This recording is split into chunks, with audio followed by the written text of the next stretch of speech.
আজকে middle east থেকে কিভাবে ইউরোপে আসা যায় সেই বিষয়টা নিয়ে আপনাদের সাথে আলোচনা করব। মধ্যপ্রাচ্য দেশ বাহরাইনে ছিলাম আমি, তো সেখান থেকে আমি ইউরোপে আসতে পেরেছি।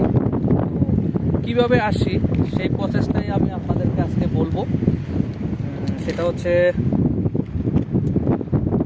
আমি লং টাইম ছিলাম বাহরাইনে, আপনার সম্ভবত কি 14 বছরের মতো আমি বাহরাইনে ছিলাম। তো ইউরোপে আসবো করে অনেক সময় পার করে ফেলছি, কোনো লাইন গার্ড খুঁজে পাচ্ছিলাম।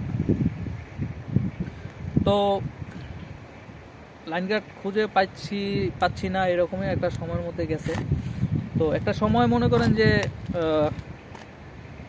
ইউরোপে যে আসার জন্য হচ্ছে আপনার কিছু মানুষকে বিশ্বাস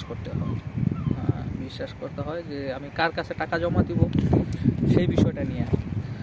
তো এরকম আমি কাউকে ভরসা করে পাচ্ছিলাম না যে কাউকে টাকা জমা দিব বা কি আসল বিষয়ে, এরকম আমি কাউকে পাচ্ছিলাম না।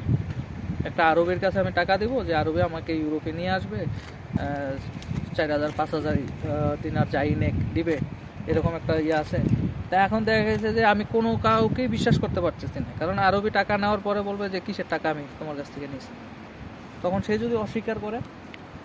তো এরকম কারণে মনে করেন যে এটার কারণে আমি আর ইউরোপে এত দ্রুত আসতে পারি নাই, কারণ বিশ্বাস করতে পারি নাই কাউকে, সেই কারণে আসতেও পারি নাই। তো পরে একটা পর্যায়ে বন্ধুবান্ধব তো অবশ্যই থাকে। হ্যাঁ, তো আমার একটা বন্ধু ছিল, এখনও আছে, বন্ধুত্বটা এখনও আছে। আমার বন্ধু জোবায়ের, ওর বাড়ি হচ্ছে ব্রাহ্মণবাড়িয়া। তো ও একদম খুঁড়ির মতো আমার পাশে এসে দাঁড়াইছে, এরকম একটা যে কীভাবে ইউরোপে আসবো, কী আসবে বিষয়। তো আমরা নিয়ে ডিসকাস করতাম। তো বাহরাইন থেকে আসতে সবচেয়ে ইজি হচ্ছে আপনার ইনভেস্টর ভিসা, যেটা হচ্ছে বিজনেস ভিসা। তো বিজনেস ভিসা দেখেন এখানেও মানুষকে বিশ্বাস করা যায়। তো ভিসা মারবো এরকম একটা পর্যায়ে এসে আমি ভিসা মারবো। তো আমার বন্ধুরে বললাম যে বন্ধু, ভিসা তো মারবো, তবে আমার ভিসার মেয়াদ আছে এতদিন, তো এটার পরে যাই আমি ভিসা মারবো। তো বলতেছে আচ্ছা ঠিক আছে দেখ। তো একটা পর্যায়ে ও আবার আমাকে কিন্তু আগেই বলছিল যে চল আমরা একটা সিআর খুলি, হ্যাঁ আমরা নিজের একটা সিআর খুলে তুই ভিসা ডালিস। তখন আমি বলছি যে না রে না, আমার ভিসার মেয়াদ আছে, সময় আছে, এই সেই হইয়া তো সময় নিলাম।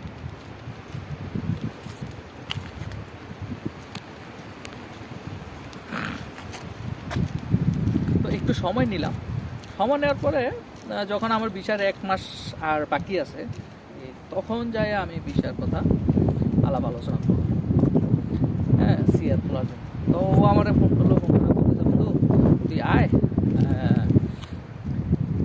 ভিসা এক জায়গায় আছে, একটা সিআর খোলা যাবে, তবে ওইখানে গেলে তো টাকা খরচ কম হবে। তো বন্ধু মানুষ, গেছি। যাওয়ার পরে তো ওর একটা লোক ছিল, আমি ছিলাম, আরও সাথে কয়েকজন ছিল। তো সবাই মিলাজিলে আমরা এটা খুলবো করছি। তো মোটামুটি একটা পর্যায়ে আমরা সিআর খুলছি। তো ওই যে বলে যে বিশ্বাস কারে করবো, তো সবাই মিলা একটা বরিশালের একটা লোক রেডি করছিল আর কি, শামীম আহমেদ ওর নামটা। তো ও মনে করেন যে ওর মাধ্যমে আমরা সিআরটা খোলা। তো অনেক টাকা খরচ করে ফেলাইছে ও, মানে ও নিজে খাইছে আর কি, এই সিআরের উপরে দেখায় ও নিজে খাইছে। তো খাওয়ার পরে আমরা প্রায় 5 জন না 6 জন ছিলাম। তো প্রতিজনের থেকে মনে করেন যে বাংলা টাকায় 1 লক্ষ টাকার উপরে সিআরের পিছিয়ে খরচ গেছে। তো এই সম্পূর্ণ টাকাটা সে খাইছে, সম্পূর্ণ না, কিছু টাকাটা লাগছে সিআর খুলতে, আর বাকি টাকাটা সব ও খাইছে। যাই হোক, তো এরকম করে ভিসা টাকা লাগাইয়া ইনভেস্টার ভিসা লাগানোর পরে চিন্তা করতেছি যে ইউরোপে তো যাবো। তো ইউরোপে তো সরাসরি ভিসা দিবে না, অনেক সময় সাদা পাসপোর্টে ইউরোপের ভিসা হয়, ভিজিট ভিসা, অনেক সময় সাদা পাসপোর্টে দেয় না। তখন আমি আর ওই যে বন্ধু জুবাইর, তো ওর সাথে আলাপ আলোচনা করলাম। তো আমি বললাম যে আমি ওমরা করতে যাব, হ্যাঁ ওমরা দিয়ে শুরু করি ইনশাল্লাহ। তো উমরা করতে যাব। তো আমি পাসপোর্ট নিয়ে যাব হচ্ছে ইয়েতে, বাহরাইনে মোহরক একটা জায়গা আছে, ওইখানে উমরা ভিসা করা হয়। তা আমি পাসপোর্টটা নিয়ে গেলাম। তো যাওয়ার পরে জুফেরা আমাদের একটা আড্ডা দেওয়ার একটা জায়গা আছে, ক্যান্টিন। তো জিয়া ভাই আসিল, তো জিয়া ভাইয়ের সাথে তো বলতেছে যে তুই এখন যাইস না, তুই যদি গাড়িতে যাবো, আমরা করতে যাবো গাড়ি নিয়ে। তো তুই একটা কাজ কর, আজকে যাইস না, আমরা একসাথে ভিসা করবো, একসাথে ভিসা করে একসাথে আমরা উমরা করতে যাবো, গাড়ি নিয়ে যাবো। তখন বললো হচ্ছে ঠিক আছে, গাড়ি নিয়ে পরে উমরা করতে গেলাম, উমরা করে আসলাম। আসার পরে 1-1.5 মাস পরে আবার থাইল্যান্ড মালয়েশিয়ার ভিসা করলাম, থাইল্যান্ড মালয়েশিয়া গেলাম। তো হুট করে আমার বন্ধু বলতেছে যে একটা কাজ কর, লন্ডনে ভিসা দিচ্ছে, তো লন্ডনের ভিসাটা অ্যাপ্লাই কর। তখন লন্ডনে ভিসাটা অ্যাপ্লাই করলাম একজনের মারফতে, আমার একজন আছে পরিচিত, ওনার মাধ্যমে আমি লন্ডনে ভিসাটা অ্যাপ্লাই করলাম। তো লন্ডনে ভিসাটা অ্যাপ্লাই করার পরে সাথে সাথে আমি স্পেনের ভিসাটা অ্যাপ্লাই করি। তো স্পেনের ভিসাটা আমাকে দেয়নি, যেহেতু আমি একটু শর্ট একটা সময় দিছি, যে যার মাধ্যমে আমি পেপারটা বানাইছিলাম সে একটা শর্ট সময় দিছে, তো সেই কারণে আমার স্পেনের ভিসাটা হয়নি। তো লন্ডনের ভিসাটা আমি ফাইনালি পেয়ে গেছি। তো পাওয়ার পরে লন্ডনে আসলাম। তো লন্ডনে আসার পরে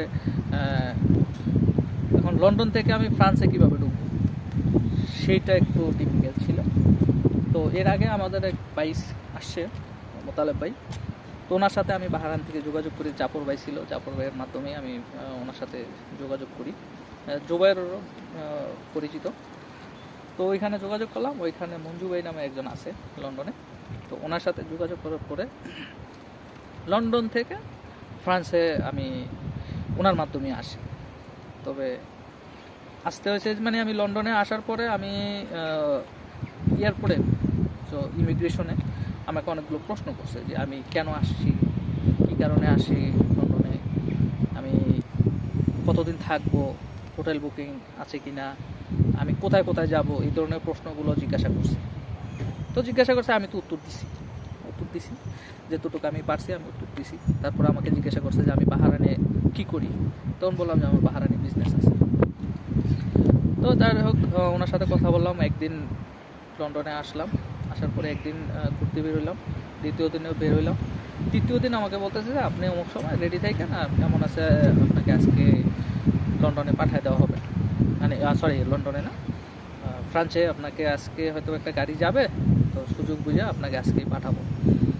তো 99% সিউরিটি আছে আজকে যাওয়ার, 1% সিউরিটি দিচ্ছি না আর কি। তো আপনি আসেন, অমুক জায়গায় একটা লোকেশন দিয়ে দিচ্ছে, তো লোকেশন অনুযায়ী আমি ওইখানে গেলাম। তো যাওয়ার পরে ওইখানে হোয়াইট চ্যাপেল একটা জায়গা আছে, ওইখানে গেলাম। ওইখানে যাওয়ার পরে খাবার দাবার খেলাম, কারণ লন্ডনে কিন্তু একটু খাবার দাবার একটু এক্সপেন্সিভ, ইউরোপে এক্সপেন্সিভ। তো 2টা নান রুটি খাইছিলাম, মানে এটা একদিন আগের ঘটনা আর কি। 2টা নান রুটি নিয়েছিলাম আর একটা সবজি নিয়েছিলাম, আমার কাছ থেকে 16.5 পাউন্ড নিয়েছিল। তো সেই কারণে হোয়াইট চ্যাপেলে যখন গেলাম, ওইখানে একটা বাঙালির, ওখানে তো বাঙালির সব থাকে, তো এখানে একজন বাঙালিকে দোকানটা পাইলাম, ওইখানে গেলাম। যাওয়ার পরে 2টা ইলিশ মাছ দিয়ে ভাত খেলাম, পেট ভরে 12 পাউন্ডের মতো গেছে। তো ভাত খাইলাম, খাওয়ার পরে যে লোকেশন দিয়েছে সেই লোকেশন অনুযায়ী চলে আসলাম। তো ওইখানে আসার পরে মনে করেন যে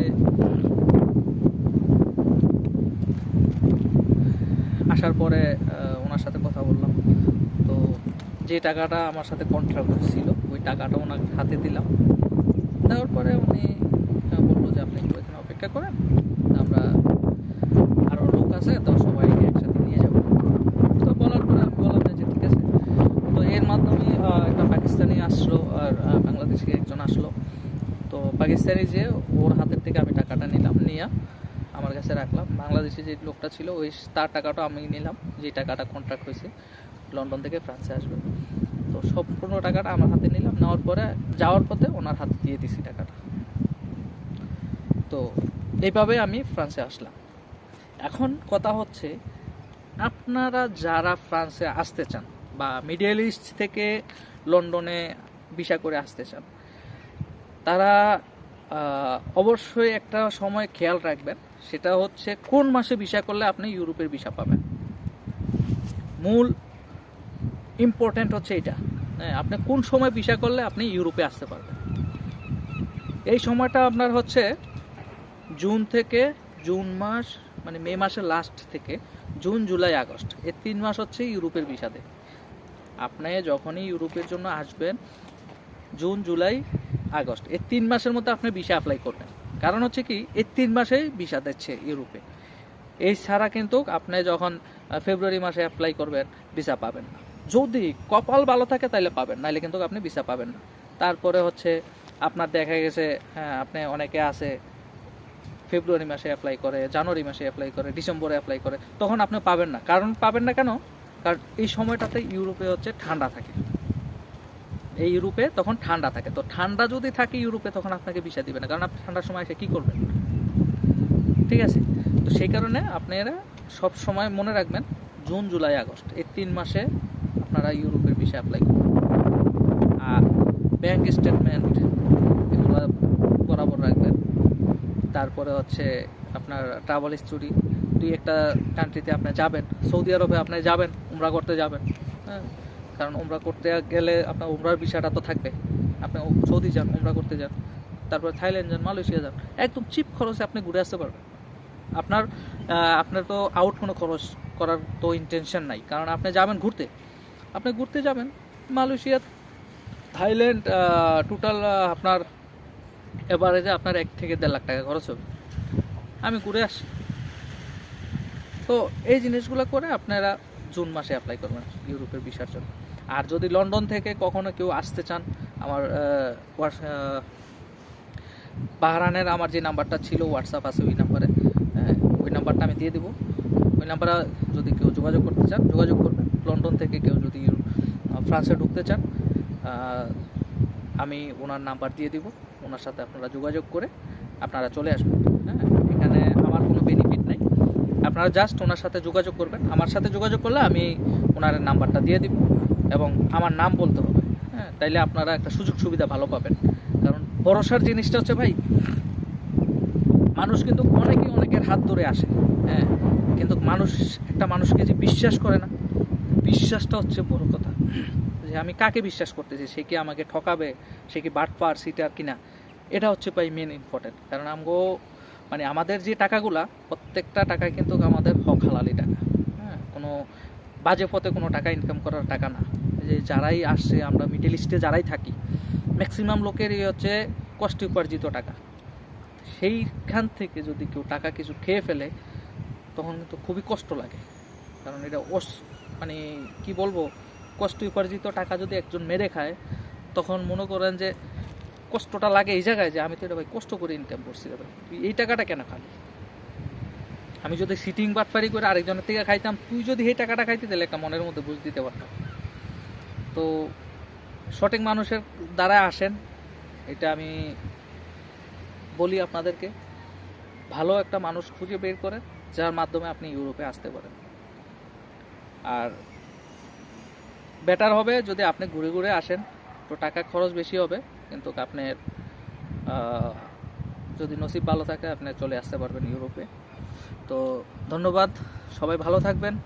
ইউরোপে যদি আসতে চান অবশ্যই আমার সাথে যোগাযোগ করেন। আর কিভাবে বললাম বিষয়টি একটু শুনে নেবেন, ঠিক আছে? ভালো থাকবেন। আর যারা আমার চ্যানেলে নতুন, অবশ্যই সাবস্ক্রাইব করবেন নতুন কোনো আপডেট পাইতে। আর অবশ্যই একটা করে লাইক দিবেন, আর যদি পারেন শেয়ার করবেন। ধন্যবাদ, আসসালামু আলাইকুম।